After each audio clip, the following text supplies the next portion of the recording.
Bom dia, telespectadores. Hoje, o meu grupo vai apresentar para vocês o assunto gases. Bom, eu gostaria de começar falando sobre o que são gases, que é para vocês, no decorrer da videoaula, entenderem melhor esse assunto. Gases são fluidos que, em temperatura ambiente, estão no seu estado gasoso. Eles se diferem do líquido. Além do seu estado físico, a sua capacidade de ser encontrado totalmente dentro de um ambiente. E isso não é uma propriedade dos líquidos, é dos gases. Eles conseguem se moldar em qualquer recipiente, independente da sua forma. Eles conseguiriam, na verdade, eles conseguem entrar dentro desse estojo, dentro dessa caneca, dentro de qualquer recipiente, por mais estranho que seja a sua forma. A maioria dos gases se encontram na família dos ametais. Eu vou trazer aqui 3 exemplos que são bem comuns, que é o oxigênio, o nitrogênio e o hidrogênio. Aí vocês podem estar se perguntando: sim, mas o hidrogênio não está na família dos ametais.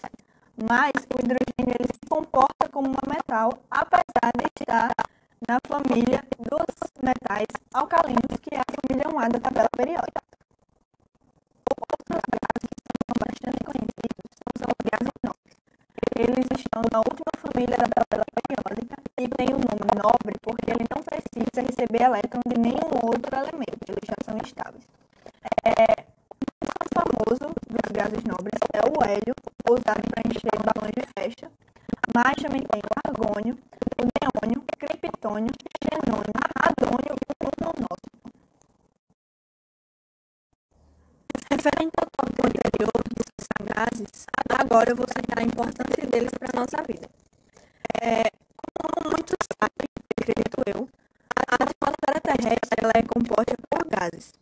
78% dos gases presentes na atmosfera é o nitrogênio, 21% é o oxigênio e os outros 1% são gases nobres, gás carbônico e vapor de água. Outro importante uso dos gases na nossa vida é o GLP, que é popularmente conhecido como gás de cozinha. Ele é uma mistura de hidrocarbonetos, que eu vou falar agora o nome de 2 para vocês, que é o propano e o butano comercial. Ele é obtido pelo refino do petróleo e o processamento do gás natural. O processamento do gás natural acontece na UPGNs, Unidades de Processamento de Gás Natural. E ele é um pouco arriscado, o uso dele, porque, por exemplo, se você deixar a boca do fogão ligada, eu chamo de boca do fogão, não sei como é que você chama, mas a boca do fogão ligada por muito tempo e qualquer faísquinha de fogo que aparecer pode causar um acidente que, dependendo dos instrumentos para apagar incêndio que você tem em casa, pode ser que destrua a sua casa. Então, preste um pouco de atenção na hora que for mexer com gás, pelo amor de Deus. E é isso. Sim. Ok, repórter Júlia. Bom, o critério é a classificação de um gás ideal e a parte comportamental dos gases em temperaturas baixas e altas. O que podemos saber sobre? Mas vamos lá. Quando um gás pode ser ideal? Um gás é ideal quando as suas moléculas ou átomos se acham tão distantes uns dos outros que a força da interação entre eles é desprezível, ou seja, desconsidera a interação entre as moléculas. Diferente do gás real, que existe toda interação. Nessas condições, eles se movem livremente, e um modelo simples pode ser usado para prever o comportamento físico do gás. Vamos lá, né? Um gás tende ao comportamento do gás ideal à medida que a sua densidade diminui, porque isso implica o aumento do distanciamento molecular. Mas relembrando, né? O que é a densidade? É a quantidade da massa que temos por volume. Continuando. A densidade de um gás, por sua vez, diminui à medida que a temperatura aumenta e a pressão diminui. E nele só ocorrem colisões perfeitamente elásticas entre as partículas. Em resumo, quais são essas características específicas? Bom, nesses gases não existem interações entre partículas. Neles, as partículas têm dimensões desprezíveis. Um mol de gás ideal ocupa um volume de 22,4 litros independente de qual seja o gás. Gases reais comportam-se como gases ideais quando estão em regime de baixas pressões e as temperaturas quando estão altas. E grande parte dos gases comporta-se de forma similar aos gases ideais, ou seja, de forma parecida, ou de forma quase parecida. Sobre a temperatura e a pressão crítica de algumas substâncias puras, quero que vocês lembrem ou anotem isso para entender. Tenho ouvido de lobo mal agora. Para que um gás real fique parecido com um gás ideal, ele tem que estar em baixa pressão e elevada temperatura. Pronto. A gente pode observar nessa tabela que o oxigênio e o nitrogênio apresentam temperaturas críticas muito baixas, bem menores do que qualquer temperatura ambiente na Terra. Além disso, os valores da pressão crítica desses gases são muitas vezes maiores do que as pressões parciais que eles exercem na atmosfera terrestre. Por isso, o oxigênio e o nitrogênio em condições atmosféricas comportam-se como gases ideais. Mas quando comprimidos a pressões de 100 atm ou mais, o oxigênio e o nitrogênio deixam de se comportar como gases ideais. Por exemplo, o gás atmosférico é constituído de nitrogênio, oxigênio e traços de outros gases, como o argônio e o dióxido de carbono. Nas condições da atmosfera da Terra, todos esses gases se comportam como ideais. Por isso, o comportamento do ar atmosférico é bem próximo do comportamento de um gás ideal. Já sobre o comportamento dos gases ideais, o comportamento dos gases reais se aproxima do previsto para o modelo ideal quando, em alta temperatura e baixas pressões, a pressão exercida pelo gás é resultado do bombardeio que as moléculas em seu movimento caótico determinam sobre as paredes do recipiente. Então, à primeira vista, pode parecer estranho que um gás em alta temperatura, alto grau de agitação molecular, exerça baixa pressão, de acordo com a condição estabelecida para que o gás real tenha comportamento próximo do ideal. Mas, no entanto, a baixa pressão é possível desde que a quantidade de moléculas no recipiente seja pequena. Enfim, em outros termos, podemos dizer que a referida condição exige que se tenha um gás real reafeito em alta temperatura. O gás, nessa situação, se comporta de modo aproximado como ideal, porque havendo poucas moléculas em temperatura elevada, a distância média entre as moléculas é muito grande, sendo pequena a intensidade da força de ação entre elas. A quantidade pequena de moléculas faz com que o volume próprio delas seja desprezível quando comparado com o volume total ocupado pelo gás. Enfim, Agora é com você, repórter. Bom dia, ouvintes. Eu sou a repórter Clarice e hoje quero responsável por explicar alguns conceitos importantes para a compreensão do material sobre gás. Bom, para iniciar, a gente vai pensar no estado de um gás. E para a gente saber mais sobre esse estado, é necessário ter alguns valores numéricos nesse caso. Esses valores eles são encontrados em suas variáveis, o que pode mudar nas diferentes situações. Bom, a primeira variável é a pressão, que se resume à força exercida pelas moléculas daquele gás contra a parede do recipiente em que ele se encontra. E como é possível ver na fórmula no slide, pressão é igual à força dividida pela área. E a medida usual para a pressão é o ATM, mas a sua unidade no SI é o Pascal, que significa newtons dividido por metro quadrado. A segunda variável é a temperatura, que de acordo com o que a gente já estudou atrás, ela mede o grau de agitação das moléculas daquele gás e também é relacionada à energia cinética daquele gás, que a gente vai ver um pouquinho mais à frente. Ela é medida com Kelvin. Relembrando, Kelvin é apenas a gente pegar graus Celsius e somar com 273. A terceira variável é o volume, que quando falamos de gás é uma coisa bem relativa, visto que o gás vai ocupar o recipiente que lhe foi atribuído. Ou seja, o volume de um gás vai depender do recipiente onde ele se encontra. Quando a gente fala sobre gases, eu acho que todo mundo lembra da CNTP. O que seria CNTP? CNTP são as condições normais de temperatura e pressão. Nesse caso, a pressão ela seria 1 atm, ou em outras medidas, 760 milímetros de mercúrio, ou 100 pascal. A temperatura ela seria 0 graus Celsius ou 273 Kelvin. E quando a gente fala nessa CMTP, o resultado, entre aspas, que a gente vai ter, vai ser o valor fixo do volume molar daquele gás, de certo gás, que seria 22,4 litros por mol daquele gás. Ou seja, a CMTP vai gerar toda essa resolução para a gente encontrar esse valor fixo desse gás. Oi de novo, ouvinte. A gente já viu sobre as variáveis de um gás e agora a gente vai fazer algumas comparações. A gente vai relacioná-las para chegar em uma conclusão importante. A primeira relação é entre a pressão e o volume, mantendo a temperatura constante nesse caso. A gente vai fazer essa relação e observar que eles são inversamente proporcionais, ou seja, quanto maior a pressão, menor o volume, e quanto maior o volume, menor a pressão. Assim, pressão vezes volume é constante. A segunda relação é entre volume e temperatura, com a pressão constante. Nessa ideia experimental, a gente vai ver a proporcionalidade entre V e T, ou seja, quanto maior o volume, maior a temperatura, e vice-versa. Ao final, volume dividido por temperatura é uma constante. A última relação é pressão e temperatura, com volume constante. Experimentalmente, é visto que eles são diretamente proporcionais.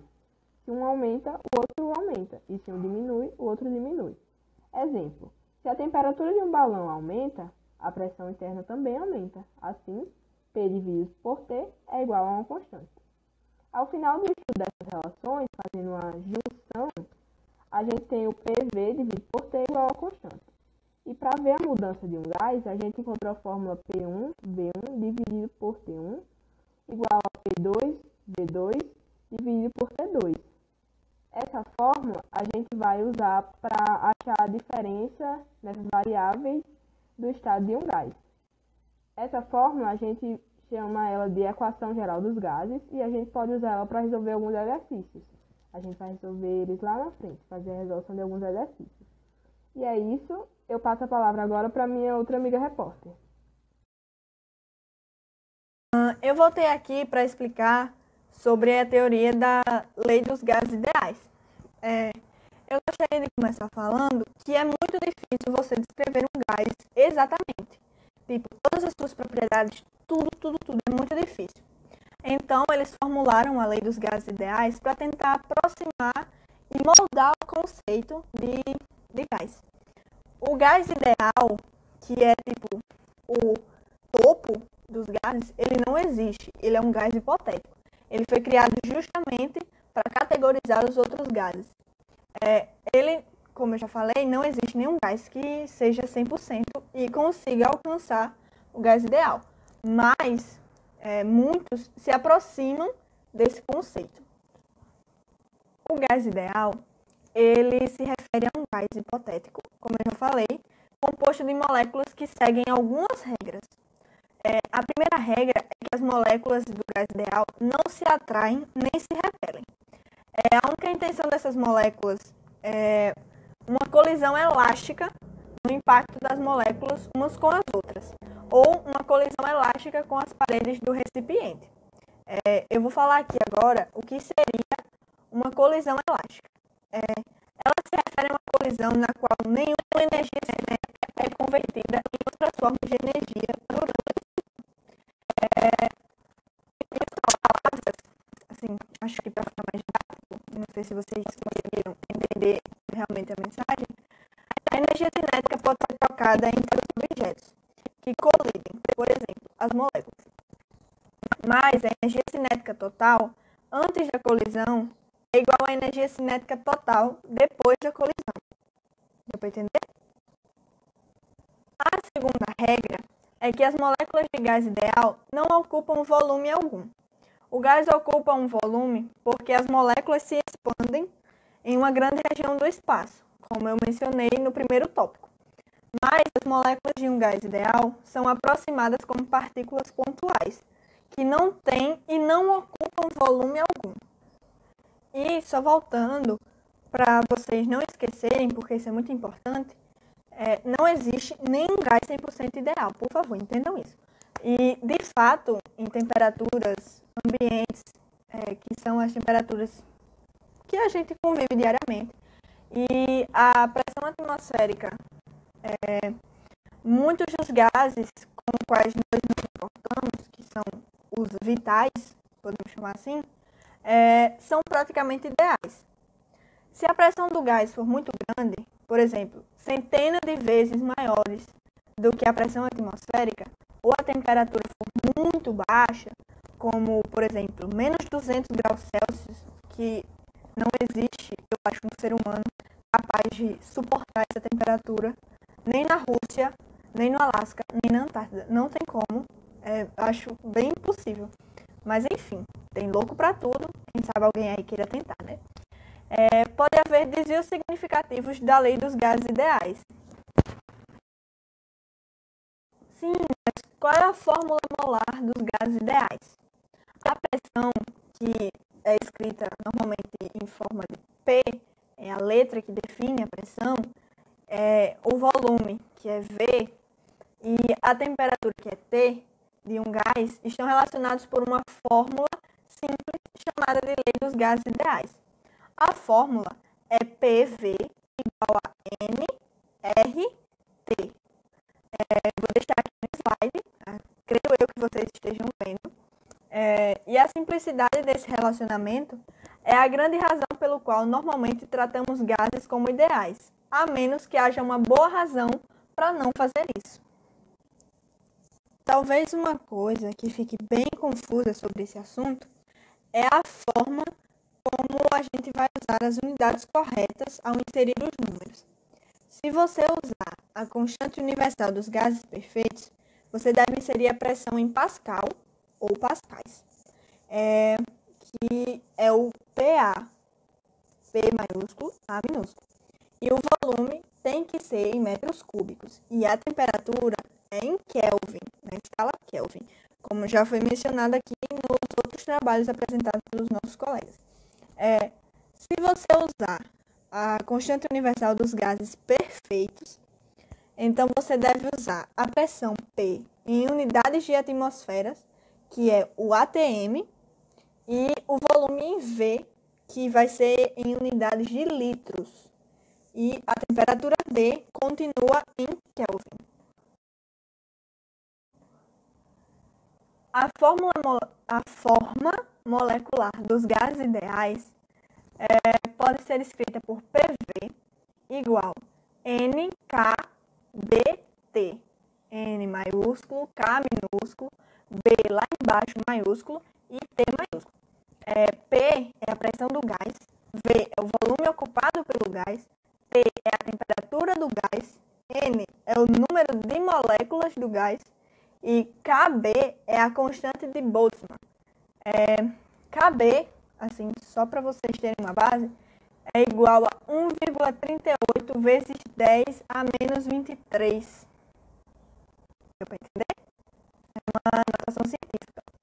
Quando usamos essa forma de lei dos gases ideais como a constante de Boltzmann, temos que escrever a pressão em Pascal, o volume tem que ser em metros cúbicos e a temperatura em Kelvin. Essas informações vão estar resumidas numa tabela que eu vou deixar aqui no slide para vocês verem. A pressão, como eu já falei, vou deixar ela bem didáticazinha para vocês printarem e terem uma boa aula aí. Outro tópico bastante importante sobre a lei dos gases ideais é a forma proporcional deles. A gente representa essa forma se o número de mols, que é representado pela letra N, o número de mols dos gases, não variar, a grandeza NR e NKB serão constantes para um gás.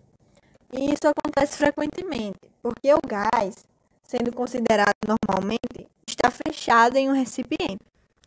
Então, se a gente mover a pressão, o volume e a temperatura para o mesmo lado da lei dos gases ideais, a gente vai obter NR igual NKB, que vai ser igual a PV sobre T, que vai ser igual a constante. Vou deixar aqui no slide porque creio eu que falando assim é mais difícil de entender. Então, vocês só acompanhem. Isso mostra que, contanto que o número de mols, que é moléculas, de um gás continua o mesmo, a grandeza PV sobre T é constante para um gás, independentemente do processo pelo qual esse gás esteja passando ou já passou. Em outras palavras, se um gás começa em um estado 1, com certos valores de pressão, volume e temperatura, e é alterado para um estado 2, com pressão, volume e temperaturas diferentes, então, independentemente dos detalhes do processo, sabemos que a relação a seguir vai permanecer. P1, V1 sobre T1 é igual a P2, V2 sobre T2. Essa fórmula é especialmente útil para descrevermos um gás ideal que varia de um estado para o outro. Como essa fórmula não usa nenhuma constante universal dos gases perfeitos, podemos usar as unidades que quisermos, mas precisamos ser consistentes entre os dois lados. Por exemplo, se usarmos metro cúbico para o volume 1, precisamos usar metro cúbico para o volume 2.